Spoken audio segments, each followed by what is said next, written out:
Temos aqui hoje connosco a Catarina Sobral e a Carla Oliveira. Como sabem, portanto, a Catarina Sobral é ilustradora, publicou o primeiro livro pela Orfeu Negro em 2011, o primeiro livro chamado Greve, vocês já devem ter visto, portanto, foi extremamente popular, numa altura em que Portugal estava ao início, portanto, mesmo um período de greves. Entre os vários prémios que tem, teve um prémio para a Sociedade Portuguesa de Autores, para a SPA, e também um prémio internacional de ilustração da Feira do Livro de Bolonha. A Carla Oliveira, portanto, é uma editora experiente, iniciou a sua carreira na Antígona e portanto, iniciou o projeto da Orfeu Negro em 2007, portanto, que já conta com inúmeros sucessos. Portanto, eu vou deixar a palavra a elas vão fazer uma breve apresentação e vão falar do seu trabalho. Portanto. Olá, boa tarde a todos. Eu vou-me levantar, vocês estão muito longe.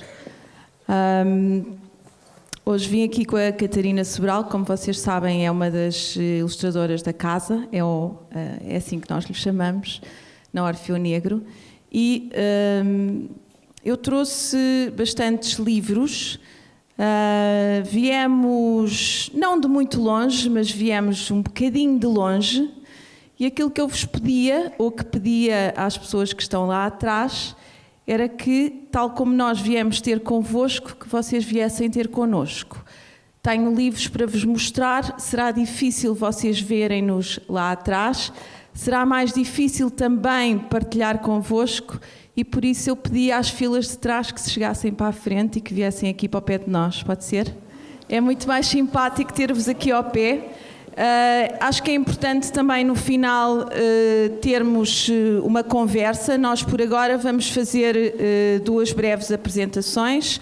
Eu farei uma primeira apresentação mais sobre a história da Orfeu, sobre aquilo que nos move e que nos moveu desde o início até aqui, sobretudo, vocês, eu creio que a maior parte de vocês serão alunos de design, provavelmente também interessados na área da ilustração, mas falarei um bocadinho também sobre aquilo que é, ou aquilo que está por detrás do nosso design gráfico, os materiais que escolhemos, as linhas por onde nos orientamos e por aí fora.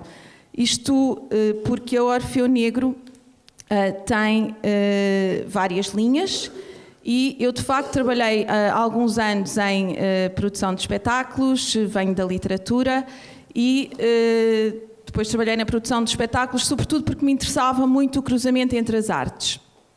E comecei na Antígona, já nem me recordo quando, para aí no ano 2000, depois de ter sido tradutora, professora, por aí fora, ter feito uma série de coisas, e andei muitos anos ali entre a produção de espetáculos, na área da música, da performance, da dança e toda a aprendizagem editorial.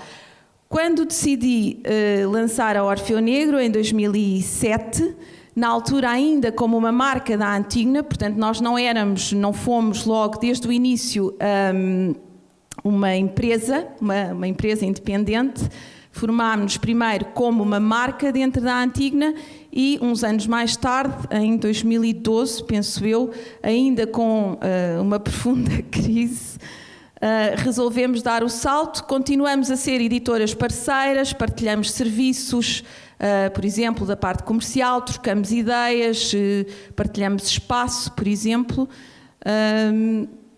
e foi de facto para mim uma grande aprendizagem na Antígona. Comecei pelos ensaios e na realidade quando lancei a Orfeu Negro, a minha ideia era fazer ensaios de arte, sobre estética, nas diversas áreas das artes, porque era essa parte que me interessava na altura.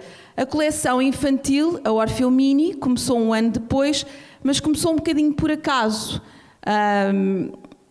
vocês já devem ter ouvido algumas histórias que há pessoas que, quando têm filhos, começam a ir às livrarias à procura de livros para crianças. E então, eu conheço pessoas que hoje são contadoras de histórias porque começaram a contar histórias aos filhos e hoje são profissionais. Conheço pessoas que, precisamente como eu, começaram editoras porque achavam que o mercado não oferecia aos seus filhos aquilo que eles queriam que eles lessem. E assim começou a Orfeu Mini um ano depois, por um perfeito acaso. Acaso foi uma coisa que se começou a formar na minha cabeça, porque pensei, ok, nós estamos a fazer ensaios de arte para adultos e as crianças, o que é que vamos fazer com isto, nesta área, por aí fora?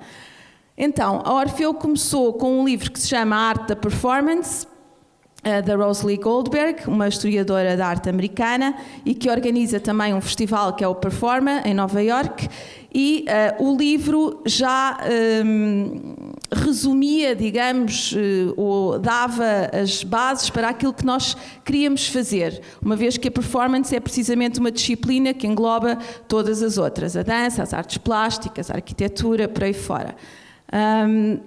E a partir daí começámos então a fazer, a editar ensaios, e uma das escolhas logo de início foi, ok, o nosso logotipo mudou um bocadinho, foi sendo... nós no início até começámos, por exemplo, isto diz Orfeu Negro, eu sei que vocês alguns não conseguem ler, depois posso passar os livros para vocês verem. E aqui criámos uma espécie de carimbo. Aquilo que fizemos também desde o início foi muitas vezes mudar a forma do logotipo. Mesmo nos infantis, por vezes, pomos um burro, inventamos formas para os logotipos, acaba por não ser sempre este carimbo como vocês veem aqui. Embora...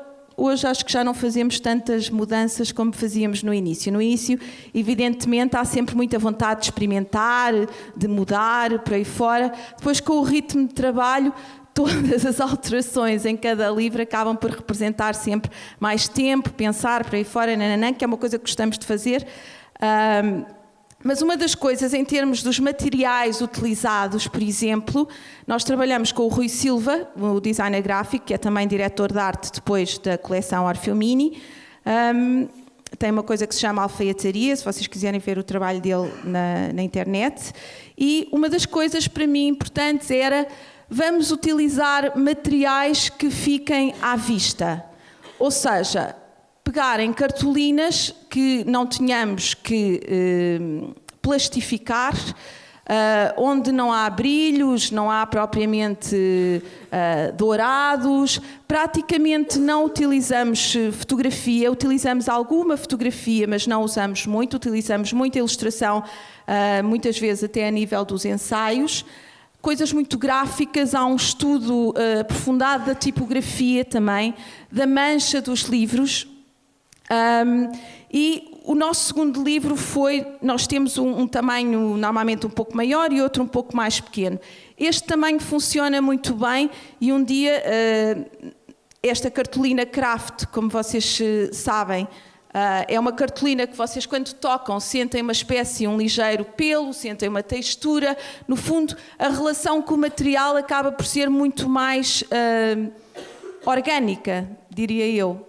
E isso... desde o início foi sempre uma das coisas que nos interessou, tornar o livro também um objeto, ele já é um objeto físico, obviamente, mas um objeto que fique mais próximo do corpo. Ou seja, este tamanho, por exemplo, é um tamanho que tem funcionado bastante bem, porque, por exemplo, normalmente os homens, desculpem assim o estereótipo, gostam muito de pôr os livros nos bolsos. E as pessoas costumam dizer-nos, isso é ótimo para pôr no bolso. Ótimo. Não foi pensado como um livro de bolso. É um livro, por exemplo, em que vocês veem que tem badanas. Não é? Normalmente os livros de bolso, não têm sequer badanas. E este Espaço Vazio do Peter Brook é um livro sobre teatro e começa com uma frase que diz, só para vos explicar aqui um bocadinho, posso chegar a um espaço vazio qualquer e fazer dele um espaço de cena. Uma pessoa atravessa esse espaço vazio enquanto outra pessoa observa. E nada mais é necessário para que ocorra uma ação teatral. Portanto, nós temos aqui um triângulo. O espaço, o observador... como é que é? Sim, o espaço, o observador e o espectador. Ou o observador é o espectador, ou o ator, desculpem. O que é que nós fizemos aqui, ou o que é que o designer pensou? Ok, nós temos este triângulo, temos este espaço vazio e fizemos uma paginação que, não sei se tu consegues mostrar melhor do que eu, que cria um espaço vazio em todas as páginas. E, portanto, acaba por ser... É um pormenor gráfico, é um pormenor conceptual, obviamente, mas nós tivemos reações muito engraçadas a este pormenor. Houve um dia uma leitora que nos escreveu e disse: eu comprei o vosso livro, fiquei muito aborrecida porque achei que havia um engano, porque, quer dizer, no final todas as linhas começavam a ser comidas e no fim descobri que era ótimo porque isto dava para pôr o polegar e é muito confortável. E nós assim, pois é, nós aqui cheios de conceptualidade e intelectualidade e não sei o quê, e o pessoal quer é pôr o polegar lá no livro para ser confortável. Bom, o editor da Antigna, tivemos uma situação também engraçada, porque quando ele viu aquela paginação, nós estávamos precisamente no início, a querer experimentar uma série de coisas, olhou para aquilo, nós todos contentes, epá, olha para isto, epá, isto está mesmo giro e não sei o quê, e nananã, isto só dá com 5 linhas, com 7 já não dá, isto já não sei o quê, não sei o quê. O Luís Oliveira, editor da Antigna, chegou lá, olhou para aquilo e disse assim, vocês vão-me desculpar a palavra que eu vou usar, mas assim, que grande paneleirice. Bom, a seguir, no almoço, encontramos o Paulo da Costa Domingos, de uma outra editora, que diz assim, epá, aquela ideia foi fantástica. E eu olhei assim para o Luís Oliveira e disse, estás a ver? Estás a ver? Bom, isto para vos falar um bocadinho até das brincadeiras que fazemos, como é que pensamos e por aí fora. Eu começo a passar livros para vocês poderem mexer neles, acho que é importante. Continuamos com este formato. Quando quisemos mudar a cartolina, houve uma senhora na FNAC que nos disse, epá, vocês não mudem aquela cartolina, porque toda a gente vem procurar os livros com aquela cartolina. E eu, então, mas nós queremos mudar, queremos pôr azul, queremos não sei o quê. Não mudem. Porquê? Porque as pessoas entendem esta série que tem o Jacques Rancière, o Gilles Deleuze, tem uma série de pensadores, entendem-na como uma coleção, quando na verdade nós não a pensamos como uma coleção. Quando chegou o preto, História de uma Cor, de um historiador francês, resolvemos utilizar, por exemplo, esta cartolina preta e imprimir preto sobre preto. Pronto, são este tipo de coisas e este tipo de detalhes. Aproveitamos sempre a cartolina e fazemos, por exemplo, marcadores. Ou seja, vocês não gastam mais dinheiro em material, isto aqui para os senhores designers, não é? Não te importas? Podes abrir o livro, mostrar a badana. A badana. A badana. E, portanto, aproveitam uma parte, não é? Esta parte da cartolina é impressa no mesmo plano, no plano deste lado, claro, é impressa no mesmo plano e depois é cortada. E é uma forma de criarem mais um pequeno objeto ou um pequeno acessório que consta do livro e não gastam mais. É bom.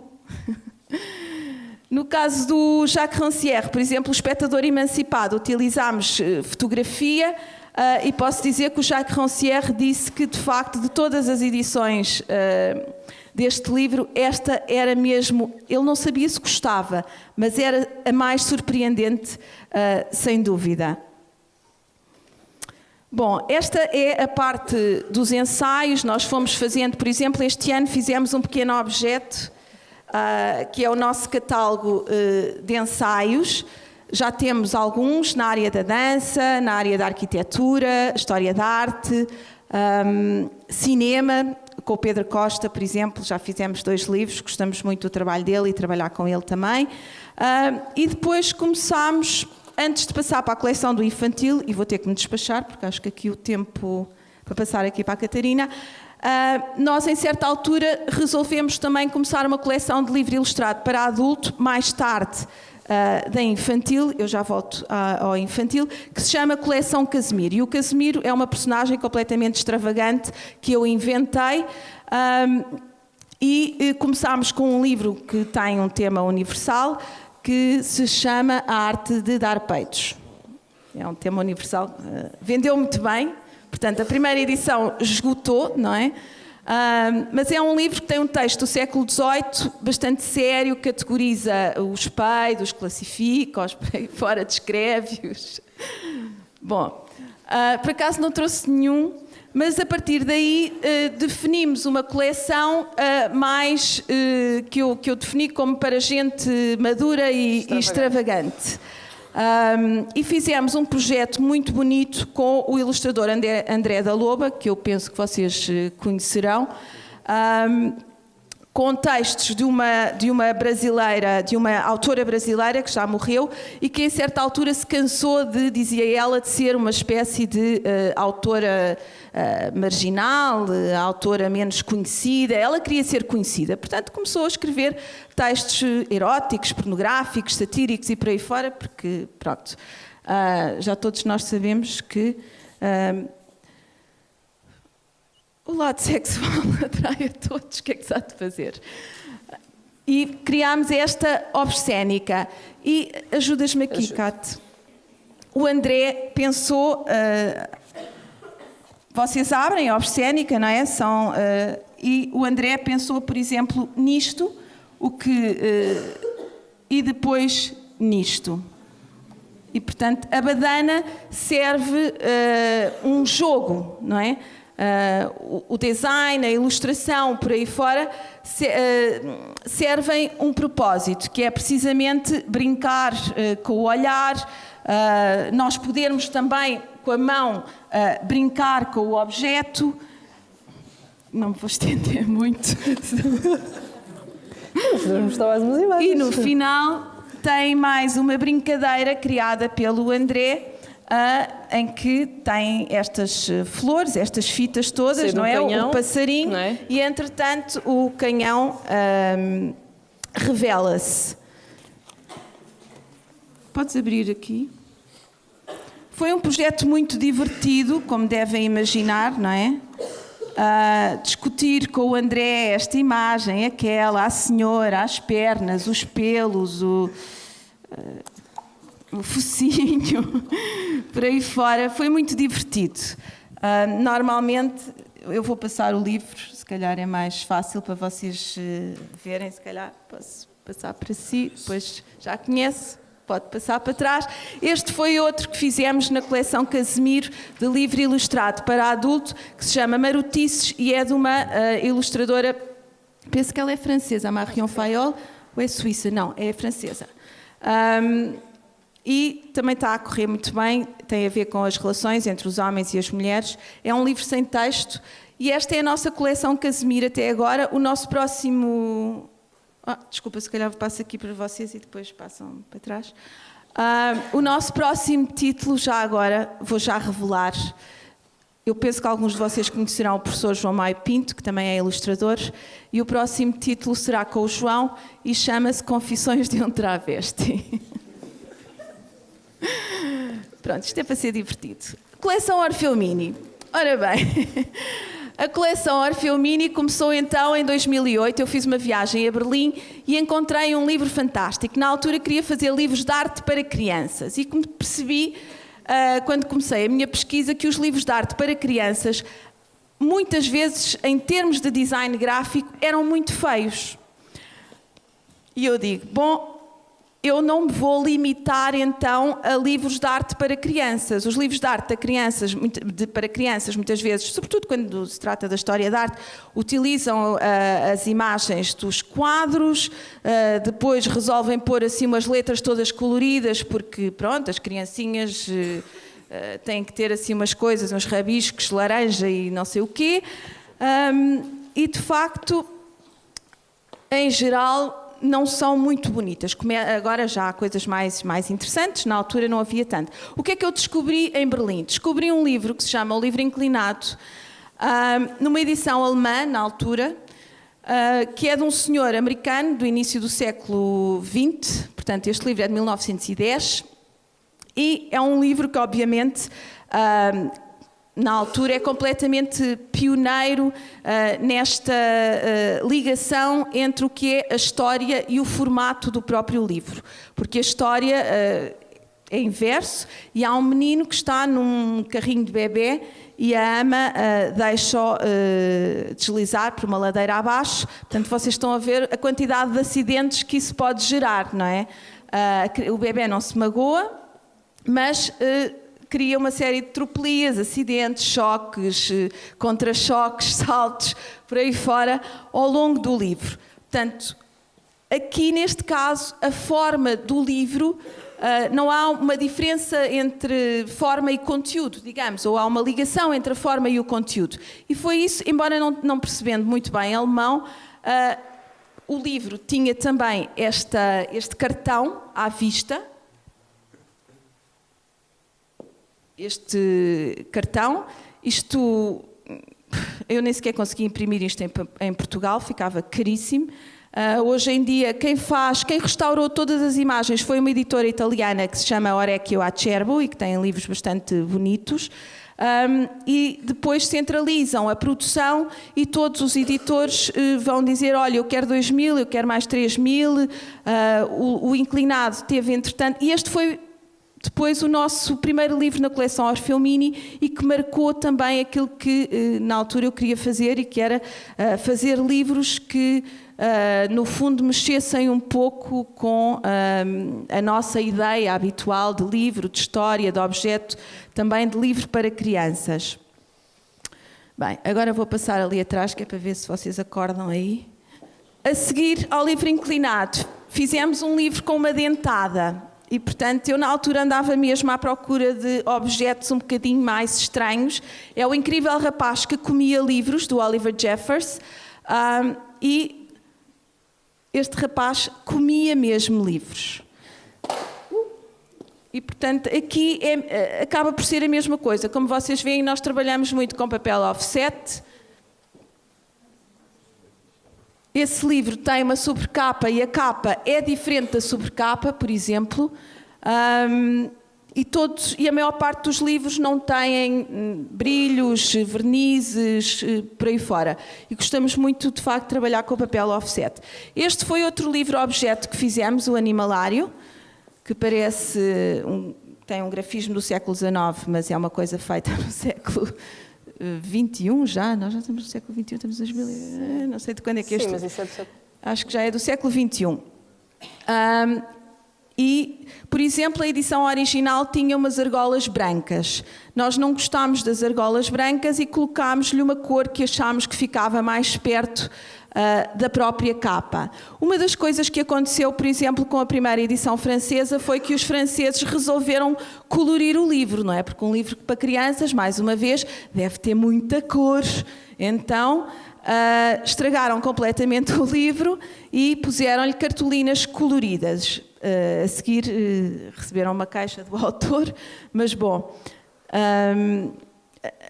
acho que o meu filho, quando tinha 2 ou 3 anos, ria-se imenso com isto, era impressionante. Objetos. Portanto, isto no fundo são tudo eles livros-objeto, objetos gráficos, em que vocês podem apreciar as cartolinas, os papéis, as tipografias, diria eu, não sei. E por aí fora, é melhor já chegar à Catarina. Em 2011 fizemos o primeiro livro da Catarina e isto aconteceu como? A Catarina mandou-nos um e-mail com o trabalho. Era um trabalho de final de curso na altura, não era? E foi a Ana que viu, trabalha comigo, mandou para mim e disse: Carla, devias ver isto. E eu, fantástico e tal. E então mandei para o designer.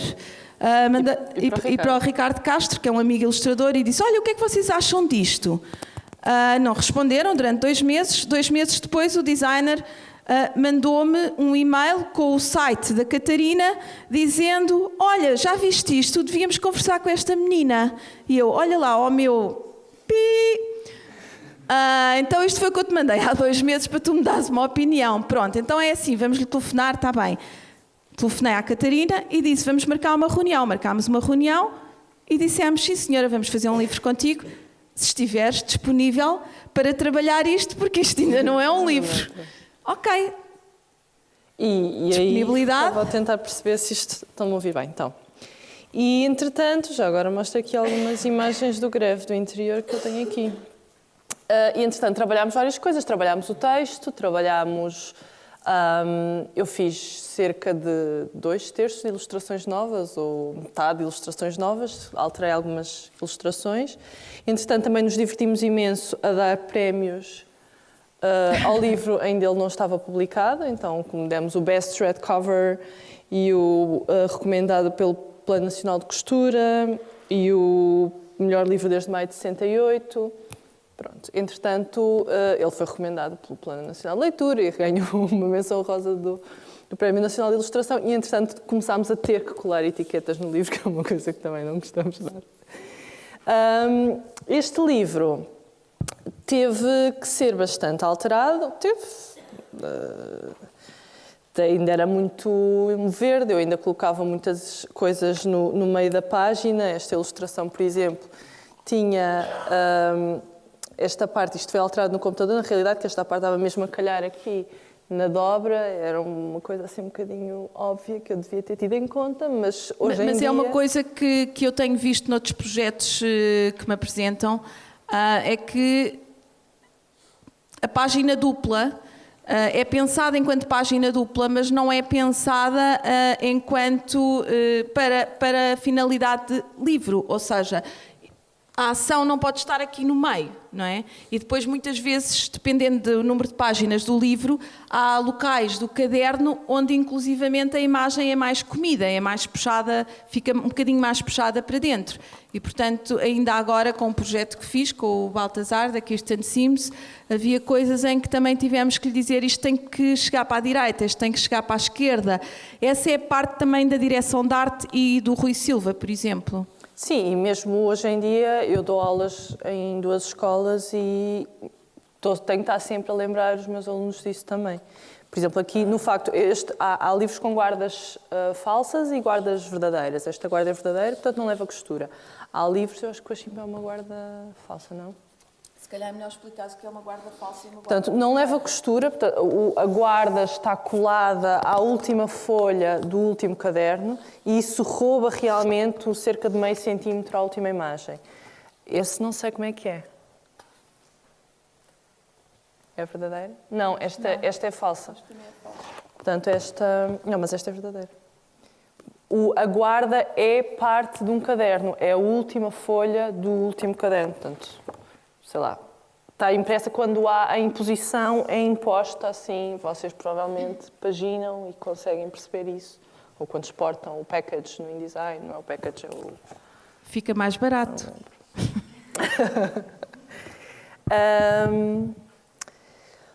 Foram várias dessas coisas que nós alterámos. Uma das partes mais verdes do livro era a questão da história também, porque nunca tinha escrito uma história para crianças e tenho aprendido muito com esta editora sobre como escrever histórias e o facto de ver muitos livros e de comprar muitos livros e de passar a ir a Bolonha à feira e a perceber como é que funcionam as histórias para crianças e quão laborioso e minucioso é esse trabalho, comecei a perceber algumas coisas. E uma das coisas que eu não tinha neste livro, no projeto inicial, era a descontração de não explicar tudo. E isso é muito importante, porque a relação texto-imagem no livro ilustrado é o que torna este livro um objeto artístico tão especial. O facto de ele exigir ao leitor que ele tenha o trabalho de preencher os vazios entre texto e ilustração, o facto de a ilustração poder adicionar significados ao texto ou mesmo contrariar significados do texto, é uma das coisas mais interessantes e mais desafiantes neste livro, e o que faz com que seja um livro também para todas as idades. Consegues-me chegar o avô também? Por exemplo, neste caso, este foi um livro que eu fiz porque queria fazer um livro. Estes 2 livros foram os meus primeiros, e o Ashimpa, podem ser lidos sem mostrar as imagens, que se entenda a narrativa. Claro que não é a mesma experiência, obviamente, mas entende-se a narrativa. Este livro não pode ser lido sem as imagens, porque grande parte do texto é texto visual. E é um exemplo de um daqueles livros que, quando também estou a explicar estas coisas da relação texto-imagem, é um exemplo de uma relação de contraponto. O texto basicamente conta a rotina de uma das 2 personagens principais, e a rotina da outra personagem é contada apenas pela ilustração. E isso é muito importante, porque o livro vive exatamente da oposição das atividades cotidianas das 2 personagens, e é por aí que nós entendemos a perspectiva que as 2 personagens têm do dia-a-dia, da forma de se relacionarem com o tempo, com as atividades a que dão maior ou menor importância, e isso fez com que o livro também fosse, ao contrário dos outros 2, feito quase só com ilustrações de página simples. Nós temos no início do livro 3 páginas duplas. 1, 2, 3. A partir daqui o livro é só feito de páginas simples. E no final temos outras 3 ilustrações de página dupla. 1, 2, 3. O que é que acontece? A página nobre é a página direita do livro. É a página na qual o nosso olhar recai com mais facilidade. E então o personagem principal, que é o avô do narrador, o livro chama-se O Meu Avô, está quase o tempo todo do livro na página direita. Mas ele começa no início, esta é a cama do avô, começa na página esquerda, depois ele encontra-se com o seu vizinho, o Dr. Sebastião, ainda está na página esquerda, e o texto diz: cruzam-se todos os dias à mesma hora. E eles cruzam-se efetivamente na dobra. E depois, no final do dia, eles voltam a cruzar-se. E é nessa altura que o avô, que está na página direita, e aqui está, provavelmente a ir levar o lixo, volta a passar para a página esquerda no final do livro. E isso também é uma das maneiras que nós podemos, mesmo sem fazer dentadas ou fazer cortes no livro, podemos explorar o facto do livro ser tridimensional a partir dos próprios constrangimentos que o livro nos apresenta. A dobra é um constrangimento que pode ser explorado. O facto de nós alternarmos entre páginas simples e duplas ajuda não só a este tipo de narrativa, portanto, quando queremos que as 2 personagens estejam no mesmo plano ou não, mas também ajuda a criar ritmo. Uma página dupla é uma página que demora mais tempo. Se nós temos 2 páginas simples, por acaso aqui acho que não tenho um exemplo, tenho aqui no Ashimpa, eu estou a contar uma ação que decorreu em 2 páginas simples. Portanto, estas 2 ações são um bocadinho mais rápidas do que esta ação. Então, nós podemos criar ritmo assim. Imaginem que fazem um livro ilustrado e fazem um livro todo com páginas simples e, na altura do clímax da história, abrem uma dupla. Ou então alternam exatamente para contar a velocidade. Quando são ações muito rápidas, até podem usar um sistema em que tem várias personagens a fazer ou a mesma personagem a fazer várias coisas na mesma página. E é este entendimento do livro como objeto que encontrei nesta editora e isso também me faz sentir-me desafiada e sentir-me impulsionada a continuar a fazer projetos diferentes. Por exemplo, este foi o meu primeiro livro, é um livro horizontal, é o chamado formato italiano. Depois apeteceu-me fazer um livro vertical. Depois fiz um livro quadrangular. Sendo que a primeira edição deste livro era maior. Nós, na segunda edição, decidimos fazê-lo mais pequenino. Mas continua a ser vertical. E depois os outros livros que eu fui fazendo foram quase sempre as dimensões impostas pelo editor e agora estamos a fazer outra vez um horizontal. É verdade. Chama-se Tão Grande. Eu trouxe uns esboços, depois podemos mostrar lá, Mira. O que é que acontece mais? O Ashimpa, por exemplo, como vocês podem ver, tem uma linguagem bastante diferente do Greve, o meu primeiro livro. E tem uma linguagem muito diferente do Avô também. E é uma coisa que muitas vezes me perguntam e há houve uma certa tendência dos ilustradores para utilizar só uma técnica de forma a criar identidade. Eu aborreço-me de fazer sempre a mesma coisa e de usar sempre os mesmos materiais e gosto muito de experimentar. E, por outro lado, acho que cada história tem um sentimento diferente. O livro do Avô, por exemplo, também achei que queria fazer um livro pequenino, depois de ter feito o Ashimpa, que era tão grande, porque também é um objeto para crianças mais pequenas e é um objeto que tem a ver com o avô, portanto, uma personagem, uma pessoa que nos é mais próxima. E era um assunto mais sério que os outros, e então isso faz-me também tentar abordar os textos, tentar traduzi-los ou arranjar uma linguagem visual que se coadune mais ao texto. E estava a falar de um avô, estava a falar de uma pessoa que teve a sua juventude nos anos 50, 60, então foi buscar muitas referências também às artes visuais e, sobretudo, ao design gráfico também dessa altura. Ainda queres falar sobre a sereia? Sim, se calhar podemos falar. A sereia começou por ser um projeto, depois de ganhar o prémio de Bolonha. Queres que explique um bocadinho? Pode ser. O Avô, que foi o terceiro livro da Catarina na Orfeu Negro, as ilustrações foram selecionadas para a feira, para a exposição de ilustradores de Bolonha de 2014. E nessa seleção que a própria Feira de Bolonha faz, que tem um júri, penso que ligado à feira, tem um ilustrador, na altura era o Roger Melo, não era? E tem também a parceria das Ediciones SM, que são um grande grupo espanhol, e o prémio, como é que é? O prémio Premeia é assim... Distingue. O prémio distingue, dentro daquela seleção de ilustradores em Bolonha, 50.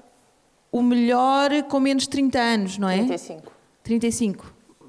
Bom, a Catarina ganhou esse prémio, isso é que é importante, com este livro, e o prémio é monetário, assim como o ilustrador tem de fazer um projeto original e editar um livro com a editora, com as Ediciones SM. E, portanto, no âmbito desse prémio, a Catarina fez um livro que se chama La Sirena E Los Gigantes Enamorados. e Los Gigantes Enamorados. Nós fizemos depois a tradução e aquilo que ela vai, se calhar, contar um bocadinho é, primeiro, o processo de trabalho do livro, até chegar à edição espanhola, e depois o que é que a Orfeu Negro, junto com ela, modificou na edição, porque, como vocês veem, é a mesma história, são as mesmas ilustrações no interior, mas houve coisas que, de facto, nós mudámos em conjunto com a Catarina, a capa, a tipografia, por aí fora. Mas queres mostrar o vídeo do processo? Se calhar mostrava primeiro o vídeo do processo.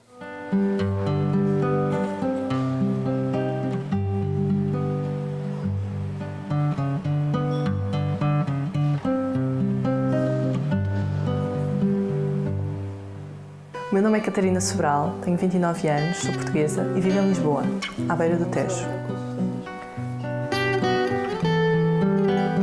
Escrevi e ilustrei vários livros para crianças. Faço ilustração editorial, para miúdos e graúdos e alguns outros projetos.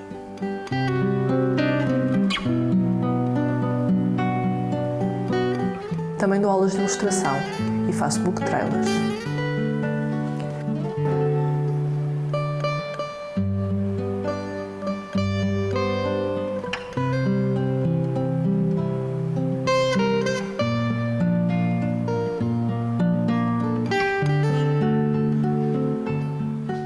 último projeto é sempre o meu projeto preferido, simplesmente porque estou a fazer uma coisa que nunca fiz antes.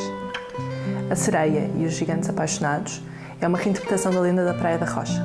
A Praia da Rocha é uma praia que fica no Algarve, aqui. Esta praia caracteriza-se pelas grandes formações rochosas que existem no areal e no mar. A lenda tenta explicar a origem destes rochedos. Primeiro comecei por dividir a lenda em etapas lógicas. O mar e a montanha são vizinhos, chega à sereia, o mar apaixona-se pela sereia, a montanha apaixona-se pela sereia, o mar desafia a montanha desafia o mar, a sereia pede provas das forças dos dois gigantes, o mar oferece os seus tesouros, a montanha idem, e os dois começam a lutar. Depois faço estudos de composição pequenos, muito rápidos, uma espécie de primeiro storyboard, e só depois é que começo a fazer as ilustrações a cores e à escala real. Quando tenho um conjunto de 2 ou 3 ilustrações que refletem o tom da história, defino as cores, a técnica, as perspectivas, no fundo, a linguagem gráfica do livro. Essas ilustrações são feitas à pressa, mas já estão muito próximas da arte final e são um exercício rápido, são pensamentos rápidos que tentam encontrar o equilíbrio e a composição certa para cada página. Nunca faço as ilustrações pela ordem que aparecem no livro e por isso tenho a necessidade de montar as páginas na minha parede de forma a evitar repetir composições ou cores de fundo em páginas contíguas. É nesta altura que eu posso ter que fazer alterações ao storyboard ou substituir alguma ilustração que não funciona no conjunto. E é então que faço a arte final.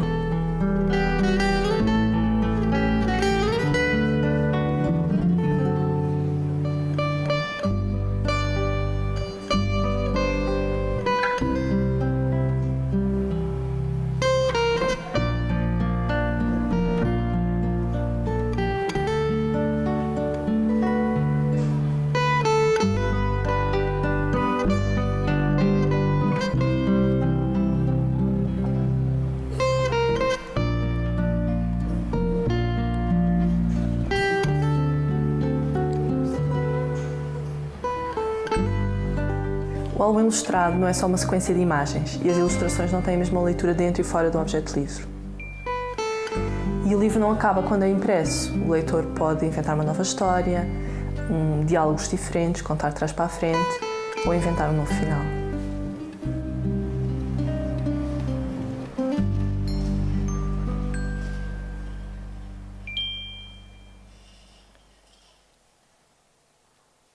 Como vocês podem ver, eu tenho 2 irmãs gêmeas e trabalho muito rapidamente. Faço ilustrações em sensivelmente meio minuto e é por isso que eu sou tão produtiva. São os meus segredos. O que é que aconteceu com esta edição espanhola?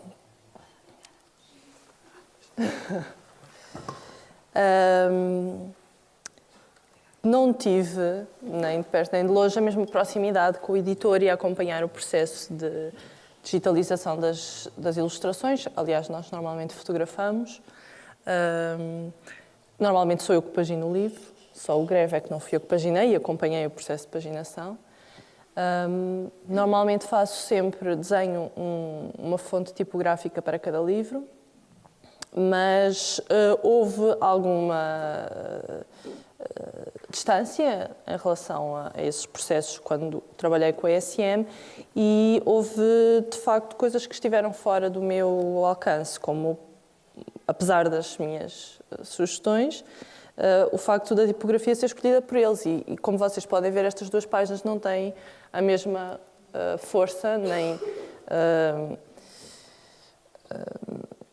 a mesma plasticidade. O texto ali está a ser utilizado também de forma a enaltecer ou a sublinhar o conteúdo. E eu acho que isso é muito importante no livro infantil. Não é só o facto de tipografia ser desenhada com o mesmo material das ilustrações e de ser manual, mas também o facto de ser utilizada numa escala e em termos de cor também, de forma a reiterar o significado das palavras. A capa também foi outra alteração que nós fizemos. É, a capa realmente... O formato foi reduzido também. E o que realmente a melhoria que houve foi sobretudo eu uma vez aprendi isto com o Bernardo Carvalho, que vocês provavelmente conhecem os livros dele, da Planeta Tangerina. Ele foi meu orientador de mestrado e ele disse que o título tem que ser daquelas coisas que se tem de ler à distância, tem que ser murro no olho. Por exemplo, eu estava a fazer este livro, o projeto deste livro com orientação dele, e tinha o Achimpa deste tamanho. Aqui, esta última prateleira de livros estava cheia de livros e depois o título ocupava isto, portanto nem sequer ocupava do A até ao M inteiro. E depois foi por sugestão dele que eu aumentei. E eu acho que também nesta capa, o facto de eles terem colocado o título amarelo foi uma forma de tentarem fazer com que isto se visse melhor. Porque acaba por se perder aqui no meio dos dois gigantes, porque a mancha branca dos gigantes é muito forte. Não é? E nós ficamos só retidos naqueles dois triângulos, enquanto que aqui conseguimos ver a personagem principal da capa, que é o título, pelo facto de estar com um maior contraste, porque amarelo sobre laranja não se lê tão bem como branco sobre azul, uma questão de contraste. E alterámos algumas coisas da paginação. Por exemplo, aqui há uma grande diferença de escala entre o título e a ilustração, em comparação com esta edição, que quase nem se lê, não é? Para além do título ser maior, ainda por cima.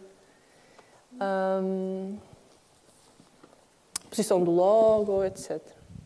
Se calhar, para terminarmos, vocês, de qualquer modo, é assim, no final estão à vontade para trazerem os livros de volta e estão à vontade para verem estes livros. Eu trouxe aqui 2 edições estrangeiras. É uma das coisas que nós fazemos muito com estes projetos originais, é de facto depois vender direitos de autor, e a Feira do Livro de Bolonha serve muito para isso. É uma feira de profissionais do livro e da edição, e junto com uma editora também muito interessante, que é o Patológico, do André Letria, temos um stand, reunimos com vários editores estrangeiros e fazemos a venda dos direitos de autor. O que é que isso significa? Significa que há acordos que permitem depois aos editores estrangeiros fazerem a sua edição na respectiva língua. É um trabalho em que normalmente também não abandonamos o ilustrador nem o livro. É um trabalho que fazemos em conjunto com o editor estrangeiro, porque as alterações têm sempre que passar pela nossa aprovação.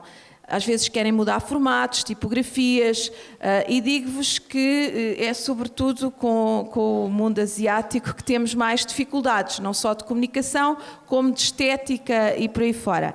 Esta é a edição francesa do Avô, Cher Grand-Père, das Editions Helium, que é uma editora magnífica, que está em Paris. E eles aqui, por exemplo, resolveram mudar a capa, queriam mudar a cor, queriam mudar a ilustração e até trabalharam em conjunto com a Catarina. O papel é praticamente o mesmo, mas neste caso, qual é aquela edição? É a? Coreana. No caso da edição coreana, vocês podem ver depois, quando vierem aqui, se quiserem, que o papel é um papel couché. Portanto, já estamos a sair completamente da lógica do offset, do papel offset, ou IOR, como lhe queiram chamar, e mudaram o tamanho, inclusivamente tem os cantos redondos, mas tentámos ao máximo que cumprissem a tipografia, que as ilustrações saíssem bem impressas e por aí fora. Embora isso tenha uma cor um pouquinho nunca conseguimos à distância, obviamente, supervisionar tudo, mas assim têm uma ideia do que é que os outros editores, também com estéticas diferentes, podem fazer a partir do mesmo livro. Há sempre compromissos que se têm que assumir. Este livro é impresso a Sim. cores diretas. Vocês sabem a diferença entre cores diretas e quadricromia? Pronto. E eles, neste caso, pediram-nos para imprimir em quadricromia. E depois vocês podem ver a diferença do resultado. Cher-Rampère, por aí fora. E pronto, eu trouxe mais alguns livros que foram projetos originais que nós fizemos. O Hoje Sinto-me, com a Madalena Muniz, que é portuguesa. Foi um trabalho também com o Rui Silva, o diretor de arte. A Madalena também tinha este projeto, era um projeto de escola que nós desenvolvemos durante cerca de 1 ano e tal. As ilustrações são todas feitas à mão, são todas desenhadas à aguarela. E foi um longo trabalho, valeu a pena. O ano passado tivemos uma menção nos prémios de Bolonha para o livro, e é um abecedário de sentimentos. E aqui o curso dela tinha sido em inglês, portanto ela vinha com palavras em inglês, e aquilo que eu fiz em primeiro lugar foi editar o texto, ou seja, criar um abecedário em português a partir do abecedário que ela tinha do inglês. Durante uma semana andei em casa a fazer imensos jogos com a minha criança. Então, hoje sinto-me absurdo, hoje sinto-me baralhado, hoje sinto-me confuso, hoje sinto-me torto. E por aí fora. E a partir daí e desses jogos, tinha dezenas de folhas, parecia que estávamos a jogar ao stop durante não sei quantos dias, criei um abecedário, tentando depois, obviamente, discuti-lo com a Madalena e percebendo quais eram as palavras. Havia casos em que tinha diversas opções, e quais eram também as opções que para ela imageticamente funcionavam melhor, não é? Porque depois eu estou do lado do texto, mas do lado da imagem quem tem que falar é o ilustrador, independentemente da ideia que eu possa ter. Normalmente o melhor é mesmo os ilustradores terem uma ideia completamente diferente da minha e convencerem-me de que a deles é que é boa, para eu própria aprender e surpreender-me e por aí fora. O Tempo do Gigante foi um livro feito com um ilustrador espanhol, mas é uma edição original nossa, é o Manuel Marsol, que já tinha ganho o prémio Edel Vivo, com um livro muito bonito que se chama Moby Dick ou a Baleia Branca, que vamos publicar agora no final do ano, para a Amadora BD. E este O Tempo do Gigante é um livro bastante particular, muito poético, é sobre a passagem do tempo. É daqueles álbuns que normalmente as pessoas dizem: isso não é para crianças. Mas pronto, nós não vamos discutir essa questão do que é para crianças e o que é para adultos, e se de facto porque é que nós não queremos dar às vezes às crianças coisas que achamos que são para nós. As categorias do álbum infantil já há muito tempo que foram todas ultrapassadas. Em Bolonha isso vê-se. Nas livrarias ainda não se vê muito. Mas é um livro em que é preciso de facto tempo para estar, é preciso tempo para estar nele. E ele é também sobre a passagem do tempo. No Amadora BD ganhou a melhor ilustração infantil. O Manuel não estava cá, fui eu que fui receber o prémio e tive que lhes dizer: olhem, eu não me vou pôr com modéstias, eu já sabia que este é que ia ganhar. Mas fiquei muito contente, e fiquei muito contente pelo Manuel Marsol. E este é o tipo de relação também, já agora, e a Catarina adiantou isso, que nós temos com os ilustradores. É trabalhar junto com eles, ouvir, discutir, avançar, recuar, avançar mais um bocadinho, até o livro estar no ponto em que se diga: sim, agora sim, isto está sólido, está bom, vamos lançar, vamos fazer, vamos para a gráfica, por aí fora.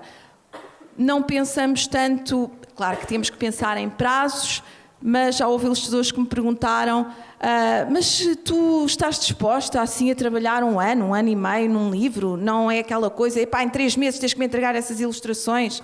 E eu disse: não, que horror. Temos prazos, mas não queremos trabalhar assim. Queremos, de facto, trabalhar em conjunto até ao momento em que se diz: ok, agora está, e agora vai para as livrarias e chega até vocês. Vamos, se calhar, mostrar apenas alguns book trailers que a Catarina fez. São pequeninas animações, só para acabar, que são formas de promover o livro também com ilustração, com animação, por aí fora. Sim? Qual é que mostra? Podemos passar o que é o Achimpa, o avô. Vocês podem, de qualquer modo, se quiserem ver os book trailers, podem ver ou no nosso site ou no YouTube. No YouTube ou no Vimeo? Onde é que eles estão? É num desses. Estou nos dois. Se tiverem perguntas a seguir aos trailers...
O avô do gigante.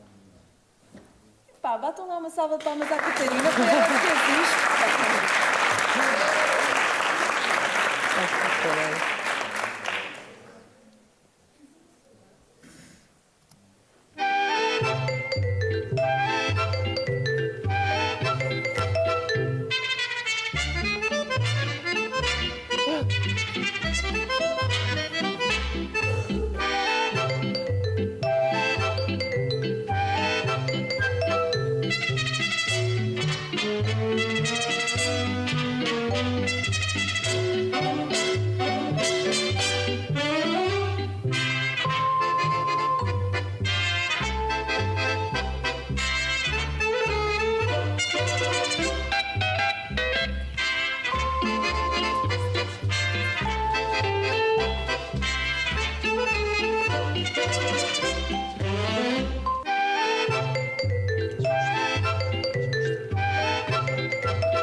E o último, O Tempo do Gigante. Este foi feito pelo Manuel Marsol, pelo próprio ilustrador.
Perguntas, não é?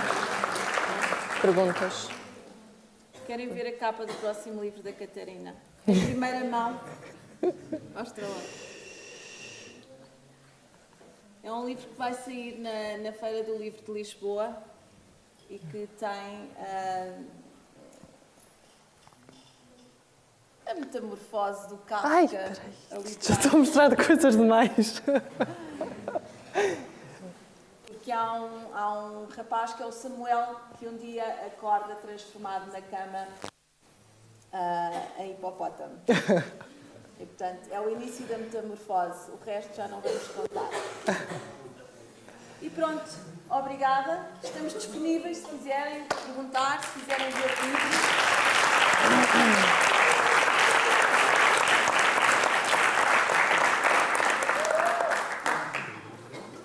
Ninguém tem perguntas? Está ali uma.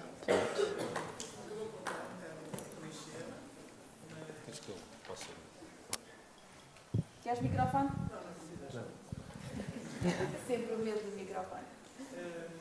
Quais são as grandes referências da ilustração? As minhas grandes referências da ilustração. É sempre tão difícil porque são tantas. Mas já que vocês são public design, eu vou-vos dizer quais foram aquelas que me fizeram começar a pensar nisto a sério.